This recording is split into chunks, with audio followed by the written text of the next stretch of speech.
Buenas tardes, estimados alumnos y alumnas. Vamos a continuar examinando nuestro programa sobre institucionalidad política chilena.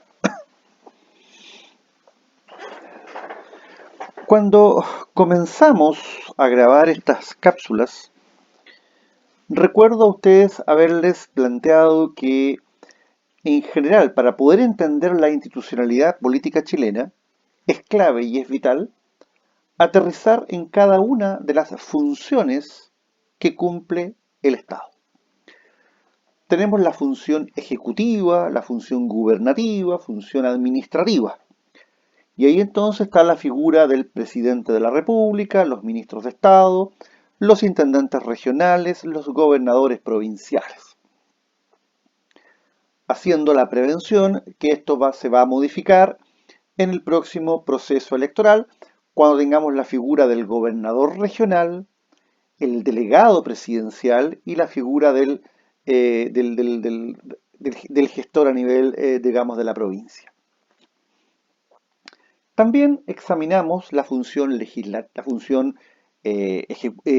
judicial.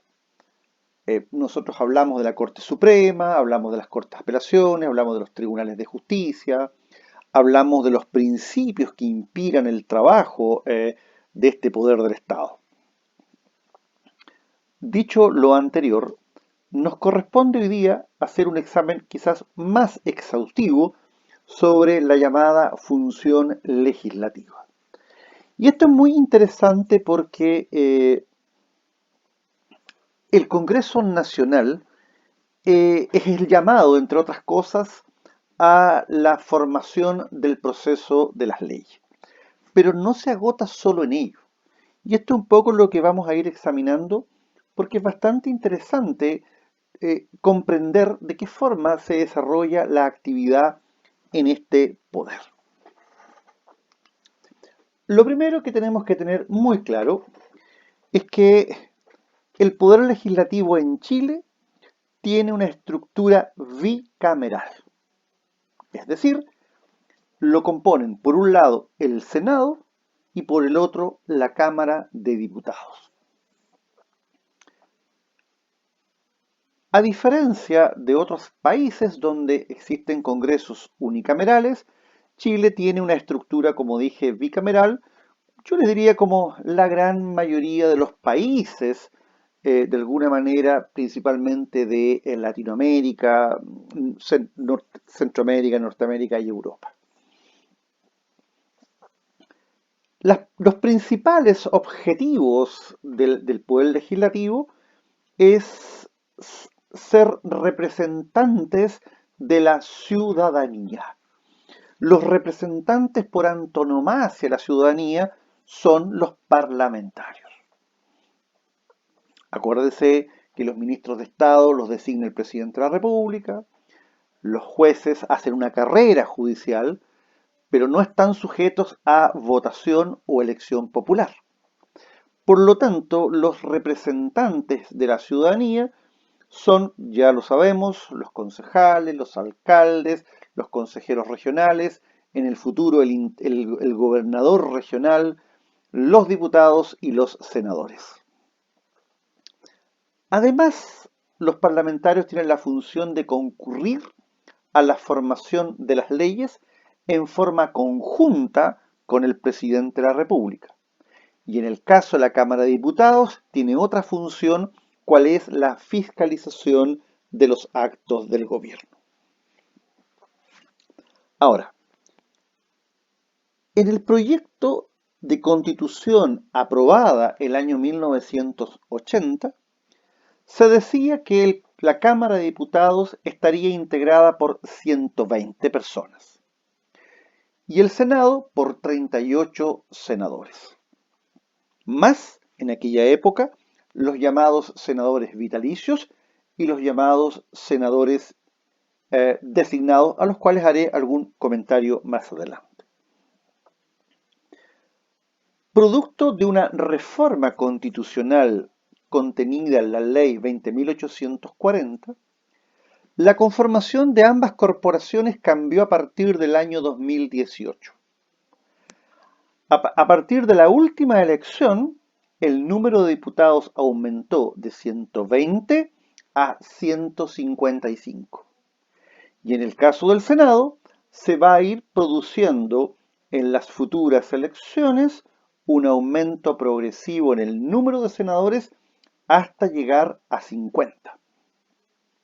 Es decir, en plena vigencia de esta reforma constitucional, el Congreso Nacional va a estar conformado por 205 personas, 155 diputados y diputadas y 50 senadores.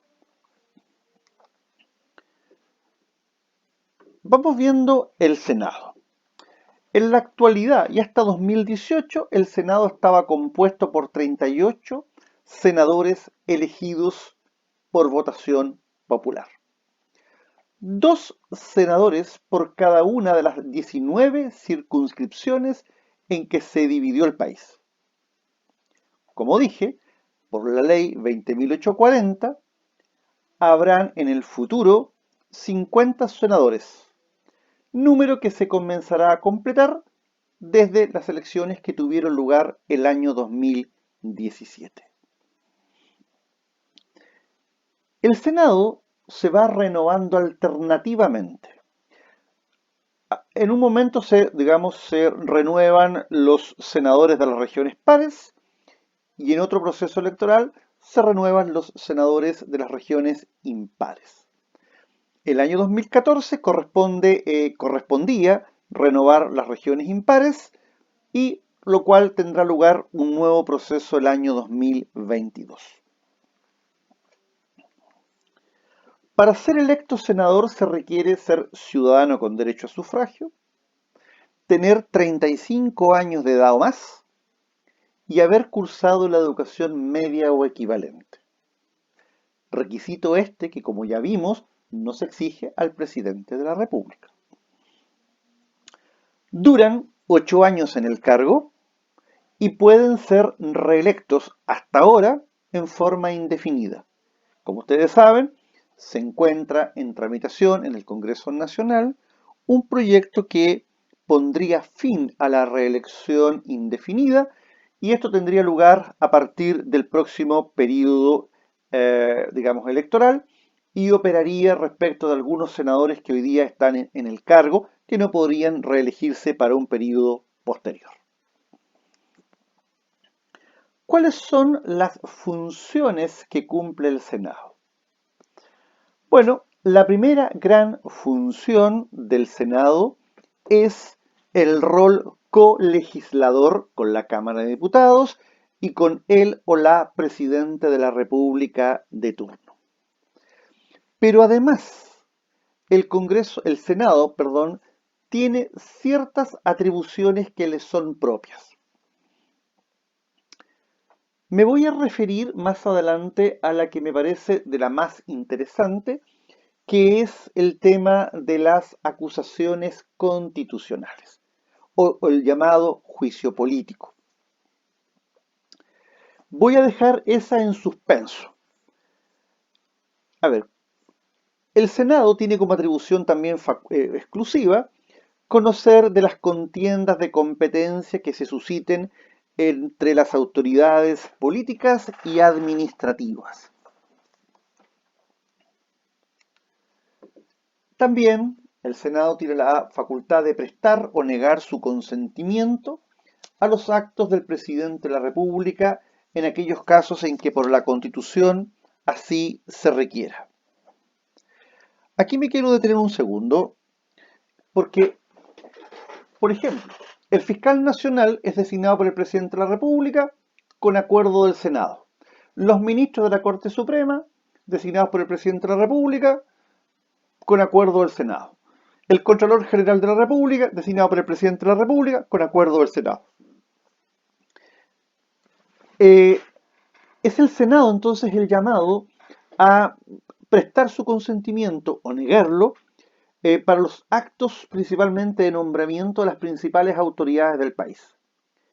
También el Senado tiene la facultad de autorizar al presidente de la República para que pueda ausentarse del país por más de 30 días o a contar del día de la elección, o finalmente poder ausentarse cuando el presidente de la República ya esté por expirar su mandato.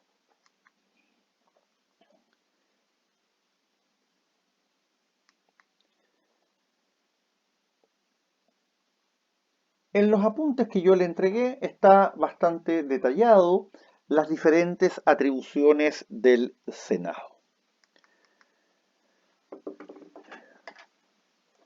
En cuanto a la Cámara de Diputados,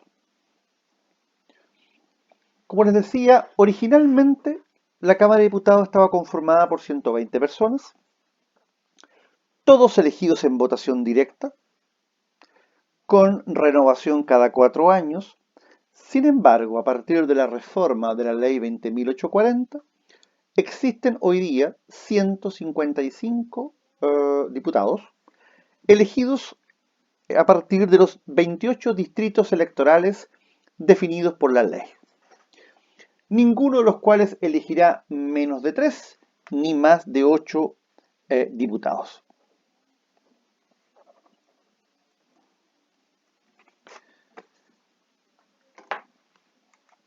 Para ser electo diputado se requiere ser ciudadano con derecho a sufragio, tener 21 años de edad, haber cursado la educación media o equivalente y residir en la región a que pertenece el distrito al menos por 2 años contados hacia atrás desde el día de la elección. Duran en sus cargos 4 años y pueden ser reelectos indefinidamente. Su renovación es en la totalidad, a diferencia de lo que ocurre, como dijimos, en el Senado, donde ahí opera un sistema de renovación por parcialidades. Dentro de las funciones de la Cámara de Diputados, la más importante es la función colegisladora con el Senado y con él o la presidenta de la República. Pero además, la Cámara de Diputados tiene ciertas funciones privativas. Y aquí sí que quiero que con ustedes analicemos, porque veamos algunos aspectos que me interesa que a ustedes les queden muy claros. La función privativa que tiene la Cámara de Diputados es la fiscalización de los actos del gobierno. Es decir, el gobierno de turno no solo está sujeto a la fiscalización ciudadana, sino que está sujeto a la fiscalización por parte de la Cámara de Diputados. Y en virtud de esta fiscalización, la Cámara puede, 1, adoptar acuerdos o sugerir observaciones al presidente de la República por medio del ministro que corresponda. 2, citar a un ministro para formularle preguntas en relación con materias vinculadas al ejercicio de su cargo. Esto es lo que se llama la interpelación. A ver, para que la fiscalización a los actos del gobierno sea de alguna manera efectiva, es indudable que hay que dotar al organismo fiscalizador de las herramientas necesarias para llevar a cabo la fiscalización. O sea, el tigre tiene que tener garras de tigre. El tigre no puede tener garras de gato. Por lo tanto, fue necesario, en virtud de una reforma constitucional, adicionarle a la Cámara de Diputados esta facultad, cuál es la interpelación. ¿Y en qué se traduce la interpelación? Bueno, que el ministro de Estado citado al efecto responda ante la Cámara de Diputados en pleno sobre materias vinculadas a su cargo. La interpelación, en caso alguno, significa un cuestionamiento al rol del ministro. sino que simplemente escuchar de primera fuente, de primera voz, cómo se está abordando una determinada temática. Y por lo tanto, cualquier ministro de Estado puede ser convocado a una interpelación. Lamentablemente, al inicio de las interpelaciones, esto se configuró más bien como un espectáculo mediático entre gobierno y oposición, donde por un lado el gobierno de turno se ofendía por la citación de un ministro, todos concurrían a apoyarlo y por otro lado una oposición en bloque, de alguna manera tratando de desestabilizar al ministro y consecuencialmente al gobierno de turno. Me parece que hoy en día esta cosa se ha ido decantando, esto ha requerido tiempo para que se vaya entendiendo que este rol de fiscalización es una fiscalización obviamente política, pero no puede transformarse la interpelación permanentemente en un espectáculo que simplemente se transforme en una reyerta política entre el diputado o diputada que interpela al ministro y este ministro apoyado, ¿cierto?, por sus camaradas y por otro lado las gradas de la Cámara de Diputados llenas de adherentes y opositores en un festín político. Creo que eso no le hace bien a la institución de la interpelación. A mi entender, la interpelación no es otra cosa que sacar adelante a un ministro de Estado para efectos de que exponga lo que, digamos, son los aspectos que se le está interrogando. Es lo mismo cuando un profesor saca al alumno adelante y le dice, mire, lo voy a interrogar, le voy a hacer unas preguntas, por favor respóndame con toda tranquilidad. Eso es la interpelación.